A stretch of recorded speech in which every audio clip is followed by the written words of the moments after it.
ஒண்ணும் இல்லக்கா, என் மருமகளுக்கு புது பட்டுச்சேலை ஒண்ணு எடுத்து கொடுத்தேன். உடுத்துறோமாக்கா, எப்படி இருக்கு, நல்லா இருக்கா இல்லையான்னு பாப்போன்னே. அதான் உடுத்துட்டு வர போயிருக்கா, அதான் கூப்பிட்டேன். மருமகளே, பட்டு பிடிச்சிருக்காமா? ரொம்ப பிடிச்சிருக்குதே. தேங்க்ஸ் தே. இதுக்கு எனக்கு தாங்குசு.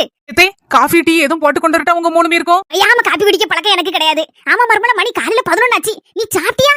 இல்ல தே, காஃபி குடிச்ச பாத்தீங்களா, வயிறு வசிக்கல. வீட்டுல எல்லாத்தையும் ஒதுங்க எடுத்து வச்சுட்டு வீடெல்லாம் கூட்டிட்டு மாவு போட்டு தொடச்சு எடுத்துட்டு அதுக்கப்புறம் சாப்பிடலான்னு இருக்கேன். யார என்ன வந்து சாப்பிடு, வேலை கிடக்கிட்டு பிறகு பாத்துக்கலாம். ஏன் செல்ல தாயி, ஒவ்வொரு இட்லி மாமியா மருமா அடிப்படி போடுதாவா? ஆனா நீ மட்டும் உன் மருமலை எப்படி நல்லா பாத்துக்கிடுதே. மோமனுக்கு கல்யாணம் முடிச்சு மருமா வந்தானே தலையில மாமியாருங்கிற கிரீடம் கிடைச்சிட்டு நினைச்சு ஒரே ஆட்டம் தான் மாமியா மரு. இங்க இருக்கும்போது ஆட்டம் ஆடி பாட்டு பாடி கடைசியில வாஞ்சி ஒரு இடத்துல உட்கார நேரத்துல நம்ம மருமோதனை நம்மள பாக்கணும் அப்படிங்கறத அந்த மாமியா மருமோ மறந்து போயிருதாவோ. இப்ப என்ன எடுத்துக்கிட்டா, என் மோவன் காலையில ஆபீஸுக்கு போயிருவான். என் மோவா கல்யாணம் முடிச்சு மாப்பிள்ளை வீட்டுல இருக்கா. என் மருமோதனை என் கூட இருக்கா.